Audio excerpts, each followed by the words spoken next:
거실에는 명품 옷차림의 사모님들이 모여 웃음꽃을 피우고 있었습니다. 테이블 위에는 한 병에 2천만 원이 넘는 와인이 놓여 있었죠. 하연아, 잔 좀 가져와. 명숙이 하인 부르듯 손짓했습니다. 하연은 묵묵히 잔을 가져다 놨습니다. 어머, 며느리 부리기 정말 편하시겠어요? 한 사모님이 부러운 듯 말했습니다. 명숙은 우아하게 웃으며 와인을 홀짝였습니다. 며느리는 원래 집안일 하라고 데려오는 거잖아요. 웃음소리가 터졌습니다. 하연은 주방으로 돌아와 싱크대를 붙잡았습니다. 손이 떨렸습니다. 며칠 전 고모의 수술비 3천만 원을 거절당한 기억이 떠올랐죠. 저 와인 한 병이면 고모를 살릴 수 있었습니다. 하연의 눈에서 뜨거운 눈물이 흘러내렸습니다. 이 이야기를 들으실 준비가 되셨다면 구독과 좋아요 부탁드립니다. 알림 설정까지 해두시면 새로운 이야기를 가장 먼저 만나보실 수 있어요. 여러분의 작은 관심이 더 좋은 콘텐츠를 만드는 큰 힘이 됩니다. 구독도 좋아요도 모두 무료니까 부담 없이 눌러주세요. 댓글로 응원과 의견도 남겨주시면 감사하겠습니다. 그럼 이야기 시작하겠습니다. 윤하연은 거실 소파에 앉아 창밖을 바라보고 있었습니다. 늦은 오후의 햇살이 커튼 사이로 비스듬히 들어와 마루를 따뜻하게 물들이고 있었죠. 하지만 그 빛은 하연의 마음까지 닿지 못했습니다. 손에 든 커피는 이미 식어버렸고 그녀의 시선은 허공 어딘가에 고정되어 있었습니다. 시계는 오후 4시를 가리키고 있었고 곧 남편이 돌아올 시간이었습니다. 하연은 긴 한숨을 내쉬며 커피잔을 테이블 위에 내려놓았습니다. 하연은 한때 출판사에서 에디터로 일했습니다. 작가들의 원고를 다듬고 문장 하나하나에 생명을 불어넣는 일이 좋았죠. 그 시절 하연은 자신의 언어를 가지고 있었습니다. 작가들과 토론하고 때로는 격렬하게 의견을 나누면서도 결국 더 나은 결과물을 만들어내는 과정이 즐거웠습니다. 하지만 결혼 후 모든 것이 달라졌습니다. 남편 강도윤은 스타트업 최고 경영자이자 구의원 출마를 준비 중인 인물이었고 그는 늘 하연에게 말했습니다. 정치인의 아내는 조용해야 한다고, 겉모습이 정치의 전부라고 말이죠. 처음에는 그 말을 이해하려 했습니다. 공인의 가족으로서 조심해야 한다는 것쯤은 알고 있었으니까요. 하지만 시간이 흐를수록 그 조용함은 하연 자신을 지워가고 있었습니다. 어느 날 저녁 도윤이 늦게 귀가했습니다. 그는 피곤한 표정으로 현관문을 열고 들어와 간단히 인사만 한 뒤 서재로 향했습니다. 넥타이를 느슨하게 풀고 재킷을 벗어 의자에 걸친 도윤은 노트북을 열어둔 채 샤워를 하러 갔습니다. 하연은 저녁 식사를 준비하려고 서재 앞을 지나가다 우연히 그 화면을 보게 되었죠. 메신저 창이 열려 있었고 서지은이라는 이름의 여자와 주고받은 사진들이 보였습니다. 레스토랑에서 찍은 듯한 친밀한 분위기의 사진들이었습니다. 두 사람이 와인잔을 들고 웃고 있는 모습, 손을 맞잡고 있는 모습까지. 하연의 손이 떨렸습니다. 심장이 빠르게 요동쳤고 숨을 쉬기가 힘들었죠. 하연은 그 자리에서 한참을 서 있었습니다. 믿고 싶지 않았지만 눈앞의 현실은 부정할 수 없었습니다. 다음 날 하연은 시어머니 박명숙을 찾아갔습니다. 명숙은 거실에서 진주 브로치를 단 고급스러운 블라우스를 입고 앉아 있었습니다. 앞에는 재력가 사모님들과의 모임 준비를 위한 서류들이 펼쳐져 있었죠. 하연이 떨리는 목소리로 어제 본 것을 말하자 명숙은 찻잔을 천천히 내려놓으며 차갑게 말했습니다. 다른 여자 립스틱을 묻혀온 남자도 안아줘야 하는 게 아내야. 하연은 믿을 수 없다는 표정으로 명숙을 바라봤습니다. 명숙은 전혀 놀라지 않은 표정으로 계속해서 말했습니다. 정치인은 관리되는 이미지로 사는 거야. 입 다물어라. 명숙의 목소리는 단호했고 흔들림이 없었습니다.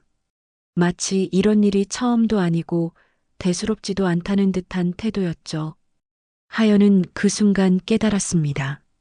이 집안에서 자신의 감정이나 상처는 중요하지 않다는 것을요. 중요한 것은 오직 겉으로 보이는 완벽한 가족의 이미지뿐이었습니다.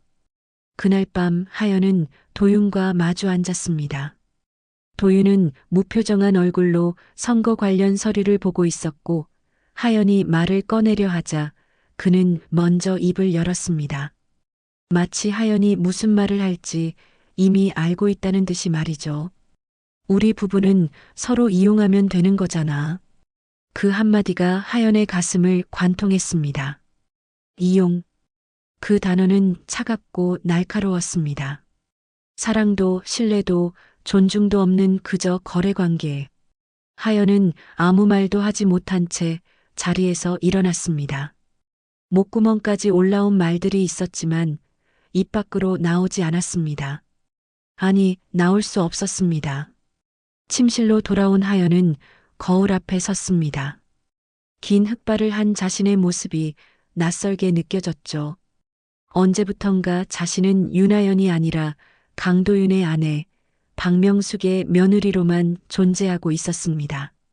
거울 속 여자는 지쳐 보였고 눈빛에는 생기가 없었습니다. 하연은 천천히 손을 들어 자신의 얼굴을 만졌습니다. 이게 정말 나일까? 하연은 스스로에게 물었습니다. 그날 밤부터 하연의 침묵은 금이 가기 시작했습니다. 겉으로는 조용했지만 내면에서는 무언가가 부서지고 있었습니다. 하연은 창문을 열고 밤 공기를 들이마셨습니다. 차가운 공기가 폐를 채웠지만 답답함은 가시지 않았습니다. 하연은 침대에 누워 천장을 바라봤습니다. 언제부턴가 하연은 자신의 감정을 말하는 것조차 허락되지 않는 삶을 살고 있었습니다. 그리고 그 사실을 인정하는 순간 하연의 눈에서 눈물이 흘러내렸습니다. 소리 없이 그저 조용히 눈물만 흘렀습니다. 아침 햇살이 주방 창문을 통해 들어왔지만 하연의 얼굴은 여전히 어두웠습니다. 잠을 제대로 이루지 못한 탓에 눈 밑에는 다크서클이 짙게 드리워져 있었죠. 하연은 시어머니 명숙을 위해 아침 식사를 준비하고 있었습니다. 된장찌개를 끓이고 김치와 반찬들을 정갈하게 상에 차렸습니다. 이 모든 것이 하연의 일상이었습니다. 결혼 전 출판사에서 일하던 하연의 모습은 이제 어디에도 없었습니다. 명숙은 식탁에 앉아 하연이 차린 음식을 무심히 바라보며 입을 열었습니다. 어머, 이 김치 친정에 좀 가져다 주려고 했던 거 아니야? 하연은 손을 멈추고 명숙을 바라봤습니다. 며칠 전 친정 어머니가 허리가 아파 김치를 담그기 힘들다고 하셨고 하연은 조금 덜어드리려고 했었습니다. 명숙은 차가운 눈빛으로 하연을 쏘아보며 말했습니다. 집안 기둥뿌리를 뽑아가는 짓이야. 이 집 음식은 이 집 식구들이 먹는 거야. 하연은 아무 말도 하지 못했습니다. 김치 한 통, 장아찌 한 병조차 친정에 가져가는 것이 허락되지 않았습니다. 명숙은 이 집안의 모든 것을 통제했고 하연은 그저 딸일 뿐이었습니다. 하연은 고개를 숙이고 설거지를 시작했습니다. 찬물에 손이 시렸지만 마음은 그보다 더 차가웠습니다. 오후가 되자 명숙은 재력가 사모님들을 집으로 초대했습니다. 거실에는 고급 와인과 비싼 안주들이 준비되었습니다. 한 병에 수백만 원을 호가하는 와인이 테이블 위에 놓였고 사모님들은 우아한 웃음을 지으며 잔을 기울였습니다. 명숙은 자랑스럽게 와인의 산지와 빈티지에 대해 설명했고 사모님들은 감탄사를 연발했습니다. 하연은 주방에서 그 광경을 지켜봤습니다.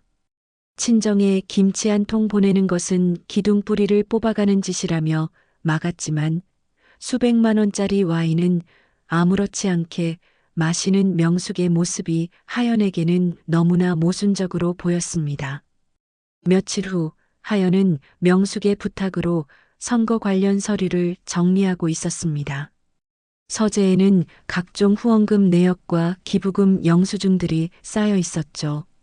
하연은 서류를 하나씩 정리하던 중 자신의 이름이 적힌 문서를 발견했습니다. 교육재단 기부금 명세서였고 윤하연 명의로 1,000만 원이 기부된 것으로 기록되어 있었습니다. 하연은 전혀 알지 못하는 일이었습니다. 하연은 서류를 들고 명숙을 찾아갔습니다. 어머님, 이게 무슨 일이에요? 제 이름으로 된 기부금이 1,000만 원이나 되는데 저는 이런 적 없어요. 명숙은 서류를 힐끗 보더니 웃으며 말했습니다. 며느리 이름으로 해야 이미지가 좋아지잖아.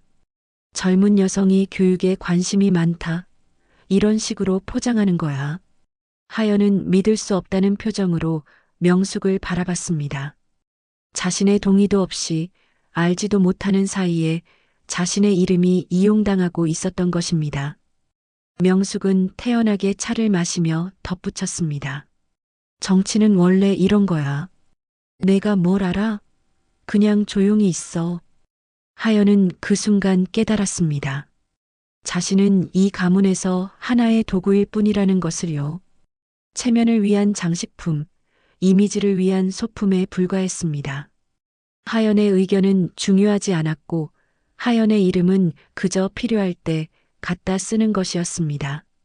저녁이 되어 도윤이 집에 돌아왔습니다. 하연은 도윤에게 오늘 있었던 일을 말했지만 도윤은 무심하게 대꾸했습니다. 그게 뭐 어때서? 다 선거를 위한 거잖아. 넌 그냥 가만히 있으면 돼. 도윤은 서재로 들어가 노트북을 열었고 하연은 그 뒷모습을 멍하니 바라봤습니다. 도윤은 요즘 서지은과 자주 연락하고 있었습니다.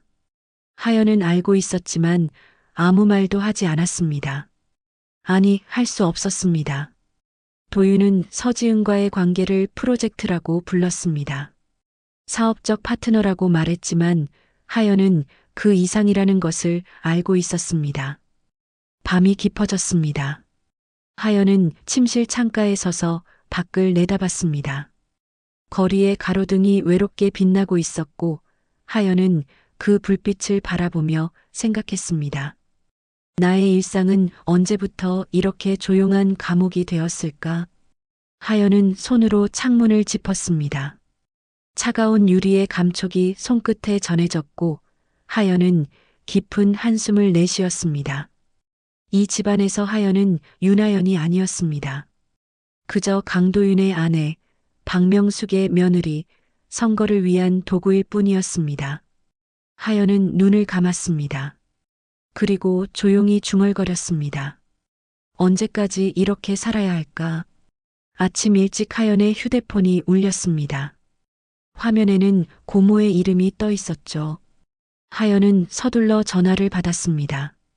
수화기 너머로 들려온 목소리는 떨리고 있었습니다.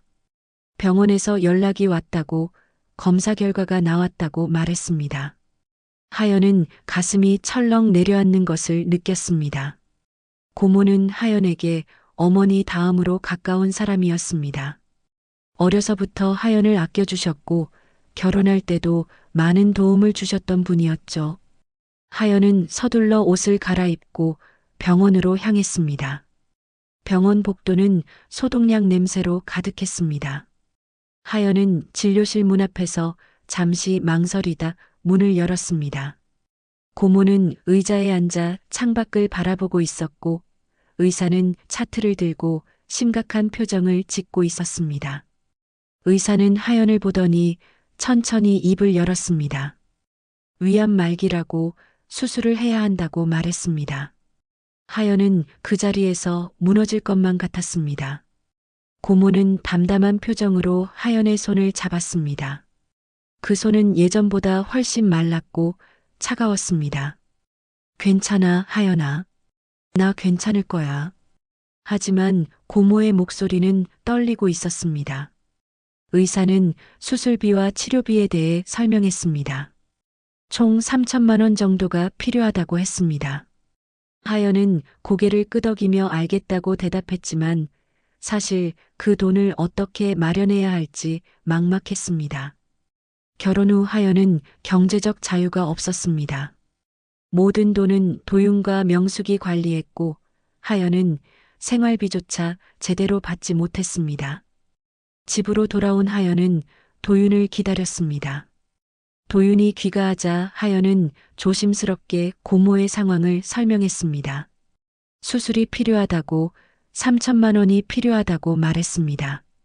도윤은 넥타이를 풀며 무심하게 대답했습니다. 지금은 이미지 관리가 우선이야. 선거 준비하느라 돈이 얼마나 드는데. 하연은 믿을 수 없다는 표정으로 도윤을 바라봤습니다. 고모의 생명이 달린 문제인데 도윤에게는 선거가 더 중요했습니다. 하연은 목소리를 높여 말했습니다. 사람 목숨이 달린 일이에요. 도윤은 차갑게 하연을 쳐다보며 말했습니다. 내 고모 일은 내가 알아서 해. 난 모르겠어. 그리고는 서재로 들어가 버렸습니다. 하연은 그 자리에 멍하니 서 있었습니다. 분노와 절망이 동시에 밀려왔습니다. 며칠 전 명숙의 모임에서 본 와인 한 병이 떠올랐습니다. 2,300만 원짜리 와인. 그 와인 한 병이면 고모의 수술비 대부분을 해결할 수 있었습니다. 하지만 이 집안에서 와인 한 병은 쉽게 열리는 것이었고 고모의 생명은 우선순위가 아니었습니다. 다음 날 하연은 다시 병원을 찾았습니다. 고모는 병실 침대에 누워 있었고 창밖을 바라보고 있었습니다. 하연이 들어서자 고모는 미소를 지으며 손짓했습니다.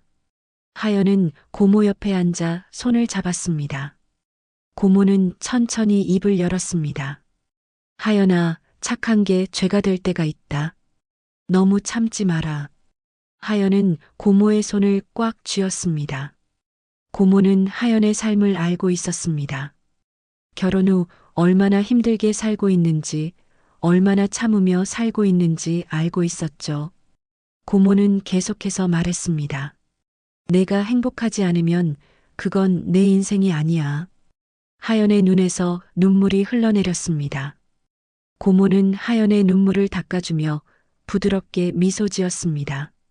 그날 오후 고모는 갑자기 의식을 잃었고 의료진이 급히 달려왔습니다. 하연은 복도에서 기다리며 기도했습니다. 제발 고모가 괜찮기를, 조금만 더 함께 있을 수 있기를 간절히 바랐습니다. 며칠 후 고모는 세상을 떠났습니다. 수술조차 받지 못한 채였습니다. 하연은 장례식장에서 고모의 영정 앞에 앉아 있었습니다. 고모의 마지막 말이 귓가에 맴돌았습니다.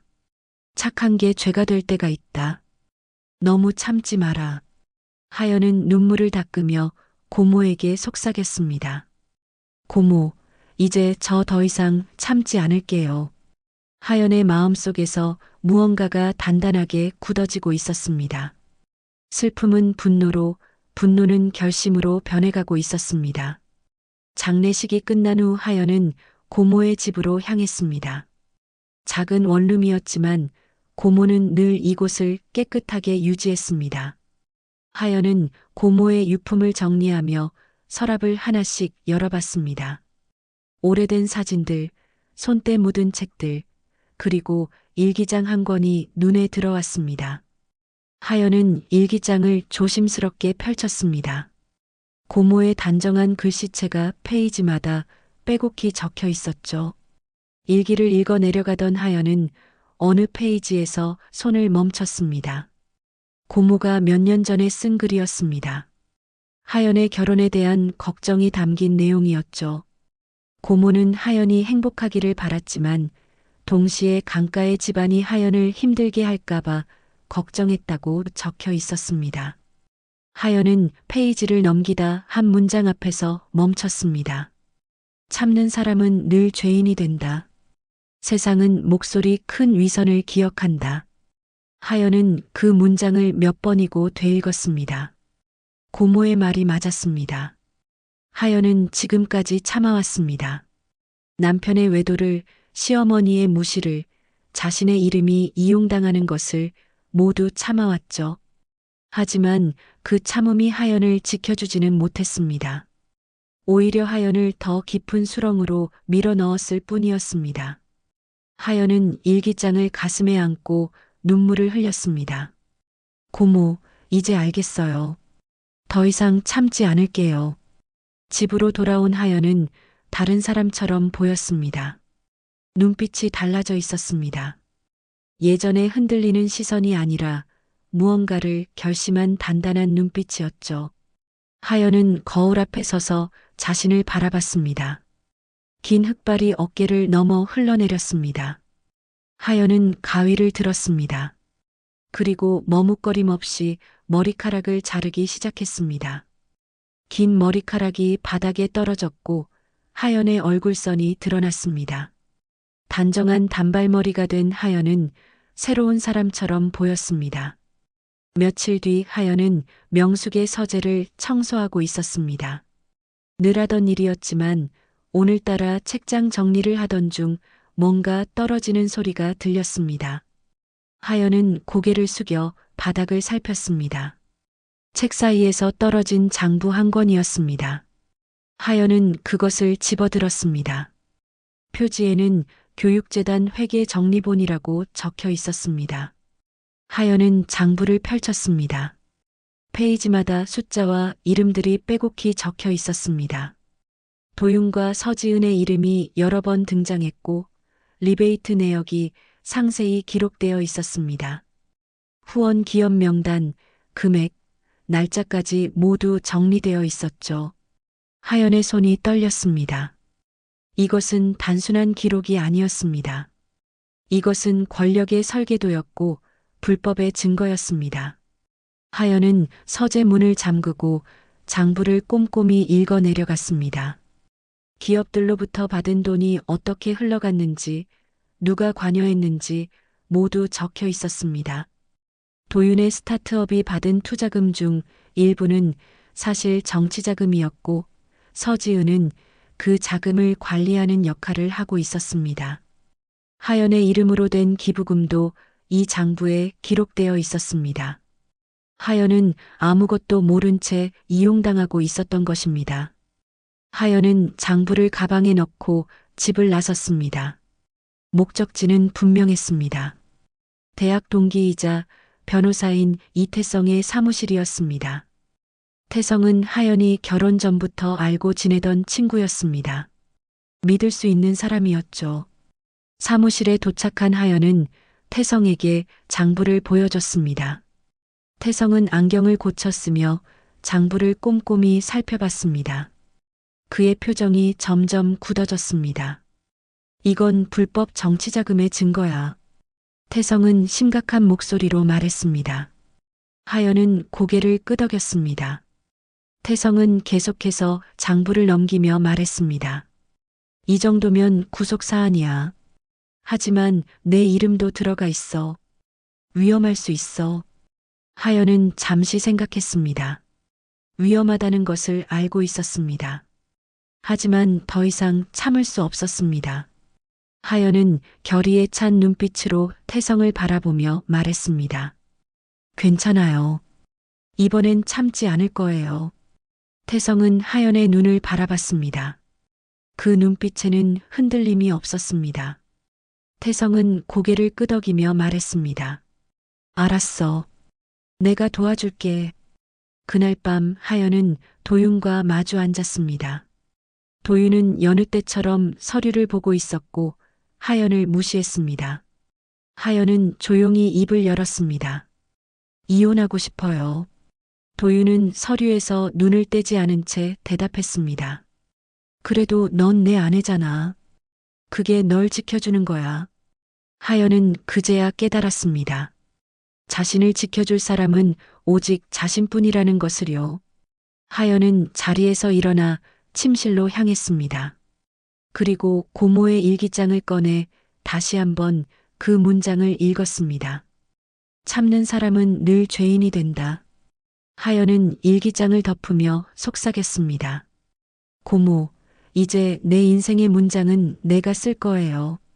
아침 햇살이 창문을 통해 들어왔지만 하연은 이미 깨어 있었습니다. 밤새 잠을 설쳤지만 피곤하지 않았습니다. 오히려 머릿속은 더욱 또렷했습니다. 하연은 가방에서 장부 사본을 꺼냈습니다. 어젯밤 태성과 상의한 후 하연은 원본은 안전한 곳에 보관하고 사본을 만들어 두었습니다. 하연은 사본을 펼쳐 다시 한번 꼼꼼히 살펴봤습니다. 페이지마다 적힌 숫자들이 하연의 눈에 선명하게 들어왔습니다. 도윤은 평소처럼 출근 준비를 하고 있었습니다.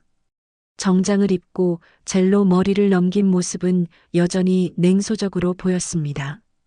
하연은 식탁에 앉아 도윤을 바라봤습니다. 도윤은 커피를 마시며 휴대폰을 확인하고 있었고 하연의 존재조차 인식하지 못하는 듯 했습니다. 하연은 조용히 입을 열었습니다. 정식으로 이혼 소송을 제기할 거예요. 도윤은 휴대폰에서 눈을 떼지 않은 채 대답했습니다. 내 마음대로 해. 그리고는 가방을 들고 집을 나섰습니다. 하연은 도윤의 뒷모습을 바라보며 씁쓸하게 웃었습니다. 도윤은 하연을 진지하게 받아들이지 않았습니다. 하연이 실제로 무엇을 할 수 있을 거라고 생각하지 않았던 것이죠. 하지만 도윤은 곧 알게 될 것입니다. 하연이 더 이상 예전의 윤하연이 아니라는 것을 말이죠. 오전 10시 하연은 태성의 사무실을 다시 찾았습니다. 태성은 이미 장부를 분석한 상태였습니다. 책상 위에는 여러 장의 메모와 법률 서적들이 펼쳐져 있었습니다. 태성은 하연을 보자 진지한 표정으로 말했습니다. 하연아, 이 장부에 있는 내용들을 정리해봤어. 정치자금법 위반, 횡령, 배임, 여러 가지 혐의가 성립될 수 있어. 하연은 고개를 끄덕이며 자리에 앉았습니다. 태성은 계속해서 설명했습니다. 특히 기업들로부터 받은 리베이트를 선거자금으로 전용한 부분, 그리고 교육재단을 통한 자금 세탁 의혹이 가장 심각해. 문제는 내 이름이 여기 여러 번 나온다는 거야. 하연은 알고 있었습니다. 자신의 이름이 동의 없이 사용되었다는 것을요. 하연은 태성을 바라보며 말했습니다. 저는 아무것도 몰랐어요. 동의한 적도 없고요. 태성은 안경을 벗고 눈을 비볐습니다. 그의 얼굴에는 걱정이 가득했습니다. 그걸 증명해야 해. 검찰이나 수사기관에서는 내가 공범일 가능성도 염두에 둘 거야. 하지만 내가 먼저 공익신고자로 나서면 상황이 달라질 수 있어. 하연은 잠시 생각했습니다. 공익신고. 그것은 단순히 이혼을 넘어서는 일이었습니다. 도윤과 명숙, 그리고 이 집안 전체를 고발하는 것이었죠. 하연은 깊게 숨을 들이마셨습니다. 그리고 단호하게 말했습니다. 할게요. 공익신고 준비해주세요. 태성은 하연의 눈을 바라봤습니다. 그 눈빛에는 두려움이 아니라 결연함이 담겨 있었습니다. 태성은 고개를 끄덕이며 서류를 꺼냈습니다. 알았어. 그럼 진술서를 작성해야 해. 내가 언제부터 이 사실을 알게 되었는지, 어떤 상황이었는지 자세히 적어야 해. 하연은 펜을 들었습니다. 그리고 종이 위에 글을 쓰기 시작했습니다. 결혼 후 겪었던 일들, 자신의 이름이 무단으로 사용된 사실들, 고모가 돌아가시기까지의 과정을 하나하나 적어 내려갔습니다. 글을 쓰는 동안 하연의 손은 떨리지 않았습니다. 오히려 점점 더 단단해졌습니다. 며칠 후 하연은 집에서 증거 자료들을 더 찾기 시작했습니다. 명숙의 서재를 다시 살폈고 도윤의 노트북에 접근할 기회를 노렸습니다. 어느 날 저녁 도윤이 샤워를 하러 간 사이 하연은 서재로 들어갔습니다. 노트북이 열려 있었고 메신저 창에는 서지은과의 대화가 그대로 남아 있었습니다. 하연은 휴대폰으로 화면을 촬영했습니다. 대화 내용에는 자금 이동에 관한 구체적인 지시사항들이 포함되어 있었습니다. 도윤, 그 돈은 선거자금으로 돌렸어요. 하연이 모를 거예요. 서지은의 메시지였습니다. 하연은 그 문장을 보며 차갑게 웃었습니다. 하연이 모를 거라고 생각했던 것들이 이제 모두 드러나고 있었습니다. 하연은 증거 사진들을 태성에게 전송했습니다. 태성은 즉시 답장을 보내왔습니다. 이 정도면 충분하다고 공익신고 준비를 마무리하겠다고 말이죠. 그날 밤 하연은 침대에 누워 천장을 바라봤습니다. 고모의 목소리가 귓가에 맴돌았습니다. 착한 게 죄가 될 때가 있다. 너무 참지 마라. 하연은 눈을 감았습니다. 고모, 나 이제 참지 않아요. 내 인생의 문장은 내가 쓸 거예요. 하연의 입가에 희미한 미소가 번졌습니다. 두렵지 않았습니다. 오히려 후련했습니다. 처음으로 자신의 삶을 스스로 선택하고 있다는 느낌이 들었습니다. 하연은 깊은 잠에 빠져들었습니다. 내일부터 시작될 새로운 싸움을 위해 준비하며 말이죠. 일주일 후 명숙은 대규모 기자회견을 준비했습니다. 도윤의 구의원 출마를 공식적으로 알리는 자리였습니다. 호텔 대연회장에는 수많은 기자들이 모여들었고 카메라 플래시가 끊임없이 터졌습니다. 명숙은 고급스러운 한복을 입고 단상에 올랐고 도윤은 정장 차림으로 그 옆에 섰습니다. 그리고 하연도 함께 무대에 서야 했습니다. 가족 화합의 상징으로서 말이죠. 하연은 단정한 단발머리에 흰색 블라우스를 입고 있었습니다. 겉으로 보기엔 조용하고 차분한 정치인의 아내처럼 보였습니다. 명숙은 마이크를 잡고 연설을 시작했습니다. 저희 가족은 서로를 사랑하고 존중합니다. 며느리 하연은 교육에 관심이 많아 재단에 기부도 하고 있죠. 이런 가족의 화합이야말로 정치의 기본이라고 생각합니다. 기자들은 열심히 받아 적었고 카메라는 하연의 얼굴을 클로즈업했습니다.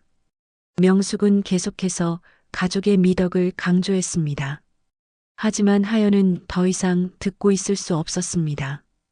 거짓말로 가득 찬 연설이 귓가를 때렸고 하연의 가슴속에서는 분노가 끓어올랐습니다.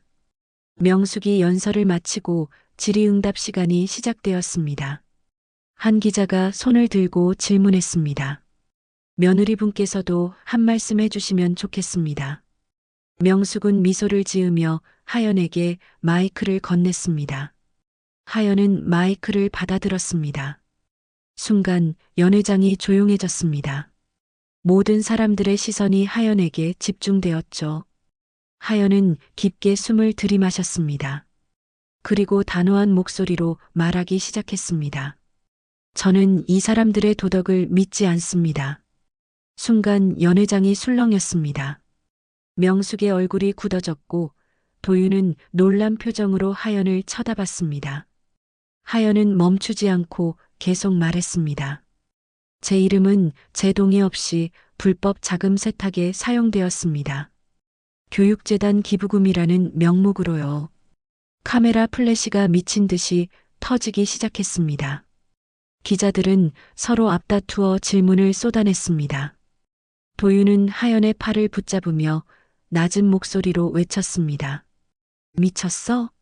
지금 뭐 하는 거야? 하연은 도윤의 손을 뿌리쳤습니다.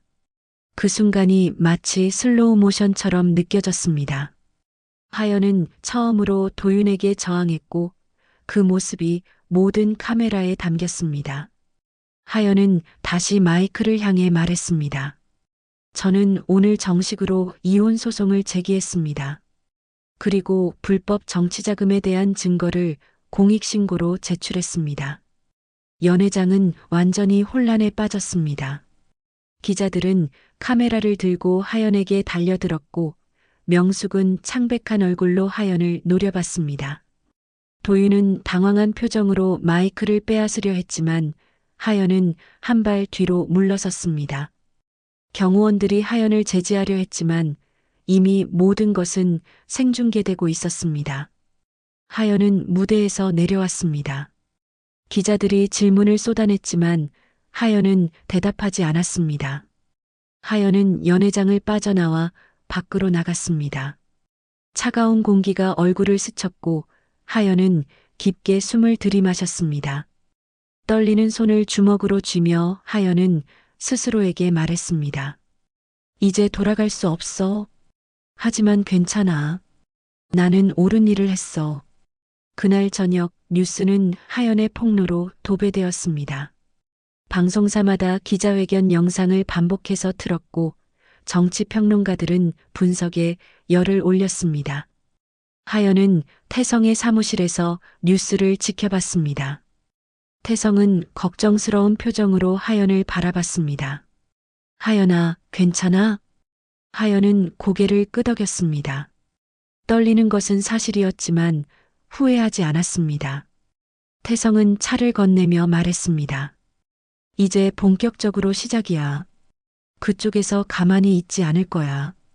하연은 알고 있었습니다. 도윤과 명숙이 어떻게 반격할지 뻔했습니다. 하지만 하연에게는 진실이 있었습니다. 그리고 더 이상 두렵지 않았습니다. 하연은 창밖을 바라보며 속삭였습니다. 고모, 나 잘하고 있는 거죠? 밤이 깊어졌습니다. 하연의 휴대폰에는 수많은 전화와 문자가 쏟아졌습니다. 도윤의 협박, 명숙의 욕설, 친척들의 비난까지. 하지만 하연은 모두 무시했습니다. 대신 태성이 준비한 숙소로 향했습니다. 안전을 위해 당분간 숨어 지내야 했습니다. 숙소에 도착한 하연은 침대에 누워 천장을 바라봤습니다. 오늘 무대에서 말했던 문장들이 떠올랐습니다. 저는 이 사람들의 도덕을 믿지 않습니다. 그 문장을 말하는 순간 하연은 자유로워졌습니다. 이제 하연의 인생은 하연 것이었습니다. 더 이상 누구의 며느리도 누구의 아내도 아닌 오직 윤하연으로 살아갈 것이었습니다. 기자회견 이후 사흘이 지났습니다. 언론은 연일 이 사건을 다뤘고 여론은 들끓었습니다. 일부는 하연을 용기 있는 고발자로 칭찬했지만 다른 일부는 가족을 배신한 며느리라고 비난했습니다. 하연은 태성이 마련한 작은 오피스텔에서 지내며 상황을 지켜보고 있었습니다. 창밖으로 보이는 서울의 야경은 여전히 반짝였지만 하연의 마음은 조용했습니다. 그러던 어느 날 아침 뉴스 속보가 떴습니다. 명숙이 긴급 기자회견을 연다는 소식이었습니다. 하연은 노트북을 켜고 생중계를 시청했습니다. 화면 속 명숙은 평소와 달리 초췌한 모습이었습니다. 화장기 없는 얼굴에 수수한 옷차림이었죠.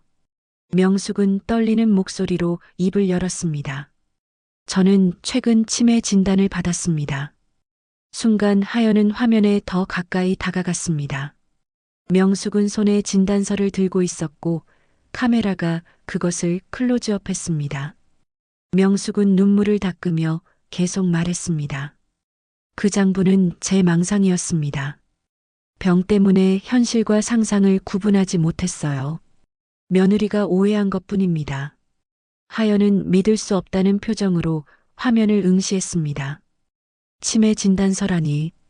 명숙은 얼마 전까지만 해도 재력가 사모님들과의 모임을 주도하고 선거 전략을 짜던 사람이었습니다. 그런 사람이 갑자기 치매라니 말이 되지 않았습니다. 하연은 즉시 태성에게 전화를 걸었습니다. 태성 오빠 뉴스 봤어요? 저게 말이 돼요? 태성은 침착한 목소리로 대답했습니다. 예상했던 수였어. 진단서를 위조했거나 아니면 협조적인 의사를 찾았겠지. 하지만 걱정하지 마. 우리에게도 증거가 있어. 하연은 창밖을 바라보며 한숨을 내쉬었습니다. 싸움은 이제 시작이었습니다. 그날 오후 도윤도 기자회견을 열었습니다. 도윤은 말끔한 정장 차림으로 단상에 섰고 카메라를 정면으로 바라보며 말했습니다. 아내가 정신적으로 불안정합니다. 고모님이 돌아가신 후 심한 우울증을 겪고 있었습니다. 도윤의 목소리는 안타까움으로 가득했습니다. 마치 정말로 아내를 걱정하는 남편처럼 보였습니다. 도윤은 계속해서 말했습니다. 저는 아내를 사랑합니다. 그래서 선처를 바랍니다.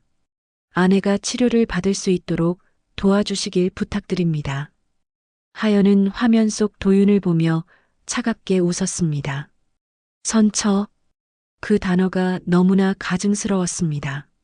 하연은 노트북을 닫고 태성에게 문자를 보냈습니다. 준비된 자료를 공개하자고 말이죠. 태성은 곧바로 답장을 보내왔습니다. 알았다고 내일 반격에 나서겠다고 했습니다. 다음 날 아침 하연과 태성은 기자회견장에 도착했습니다. 작은 회의실이었지만 기자들로 가득 찼습니다. 하연은 단상에 올라 마이크 앞에 섰습니다. 떨리는 손을 꽉 쥐며 심호흡을 했습니다. 그리고 단호한 목소리로 말하기 시작했습니다. 선처는 죄인을 위한 말입니다. 저는 피해자도 죄인도 아닙니다. 기자들이 카메라를 들이댔고 플래시가 터졌습니다. 하연은 준비한 서류를 꺼내 들었습니다. 저는 오늘 명확한 증거를 공개하겠습니다. 박명숙 씨의 치매 진단이 거짓이라는 것을 증명할 수 있습니다. 하연은 화면에 최근 명숙이 참석한 재력가 모임 사진들을 띄웠습니다. 일주일 전 촬영된 사진들이었고 명숙은 또렷한 정신으로 사람들과 대화하고 있었습니다. 태성이 옆에서 설명을 덧붙였습니다. 치매 진단을 받았다고 주장하는 시점 직전까지 박명숙 씨는 정상적으로 사회 활동을 하고 있었습니다. 이는 의학적으로 설명이 불가능합니다. 기자들이 질문을 쏟아냈습니다. 하연은 침착하게 답변했습니다. 그리고 마지막으로 가장 결정적인 증거를 공개했습니다. 녹취 파일이었습니다. 하연이 장부를 발견한 직후 명숙의 서재에 소형 녹음기를 설치해 둔 것이었습니다. 스피커에서 명숙과 도윤의 대화가 흘러나왔습니다. 도윤, 그 돈은 선거자금으로 돌렸어요. 하연이 모를 거예요. 서지은의 목소리였습니다. 그리고 도윤이 대답했습니다. 잘했어. 어머니, 이번 선거는 반드시 이겨야 합니다. 명숙의 목소리도 들렸습니다. 걱정 마. 하연은 아무것도 모르는 바보야. 우리 계획대로만 하면 돼. 녹취가 끝나자 회의실은 정적에 휩싸였습니다. 기자들은 숨죽이며 하연을 바라봤습니다. 하연은 마이크를 잡고 마지막 말을 했습니다. 제가 이 가문에서 배운 건 하나입니다. 권력은 진실을 이길 수 없다는 것입니다. 그날 저녁 뉴스는 하연의 반박 기자회견으로 도배되었습니다. 명숙의 치매 진단은 거짓으로 밝혀졌고 검찰은 즉시 수사에 착수했습니다. 도윤은 구의원 출마를 철회했고 명숙은 조사를 받기 위해 검찰에 출두했습니다. 하연은 오피스텔로 돌아와 창가에 섰습니다. 밤하늘에는 별이 반짝이고 있었습니다. 하연은 고모의 사진을 꺼내 들었습니다. 고모, 나 잘하고 있죠? 하연의 눈에서 눈물이 흘러내렸습니다. 하지만 그것은 슬픔의 눈물이 아니었습니다. 해방의 눈물이었습니다. 석 달이 흘렀습니다. 겨울이 지나고 봄이 찾아왔습니다. 거리의 나무들은 새싹을 트우고 있었고 따뜻한 햇살이 도시를 비추고 있었습니다. 하연은 새로운 원룸에서 아침을 맞이했습니다. 작지만 온전히 자신만의 공간이었습니다. 창문을 열자 신선한 공기가 들어왔고 하연은 깊게 숨을 들이마셨습니다. 자유의 공기는 이렇게 달콤한 것이었습니다. 검찰 수사는 빠르게 진행되었습니다. 하연이 제출한 장부와 녹취 파일은 결정적인 증거가 되었고 명숙과 도윤은 불법 정치자금법 위반 혐의로 기소되었습니다. 서지은 역시 공범으로 조사를 받았습니다. 명숙의 치매 진단서는 위조된 것으로 밝혀졌고 협조했던 의사도 함께 처벌받았습니다. 언론은 연일 이 사건을 보도했고 하연은 용기 있는 내부 고발자로 주목받았습니다. 오늘은 최종 선고 공판이 있는 날이었습니다. 하연은 단정한 검은색 정장을 입고 법정에 입장했습니다. 방청석에는 수많은 기자들과 시민들이 앉아 있었습니다. 하연은 태성 옆에 자리를 잡고 앉았습니다. 태성은 하연의 손을 꽉 쥐며 말했습니다. 잘 될 거야. 너는 옳은 일을 했어. 하연은 고개를 끄덕였습니다. 잠시 후 판사가 입장했고 법정이 숙연해졌습니다. 도윤과 명숙이 피고인석에 앉았습니다. 도윤은 수척해 보였고 명숙은 예전의 기세가 사라진 모습이었습니다. 판사는 판결문을 읽기 시작했습니다. 피고인 강도윤은 정치자금법 위반 및 횡령 혐의로 징역 3년을 선고한다. 법정이 술렁였습니다. 판사는 계속해서 판결문을 읽었습니다. 피고인 박명숙은 동일한 혐의로 징역 2년을 선고한다. 도윤은 고개를 떨어뜨렸고 명숙은 창백한 얼굴로 앞을 응시했습니다. 판사는 마지막으로 덧붙였습니다. 본 사건은 공익을 위해 용기 있게 진실을 밝힌 고발자 덕분에 드러날 수 있었습니다. 이에 법원은 고발자의 행위를 높이 평가합니다. 방청석에서 박수 소리가 들려왔습니다. 하연은 가만히 앉아 있었습니다. 기쁨보다는 안도감이 밀려왔습니다. 드디어 끝났습니다. 긴 싸움이 끝난 것입니다. 법정을 나서는 순간 기자들이 하연에게 몰려들었습니다. 마이크와 카메라가 쏟아졌지만 하연은 조용히 손을 내저었습니다. 오늘은 말씀드릴 것이 없습니다. 다만 진실은 결국 드러난다는 것을 믿습니다.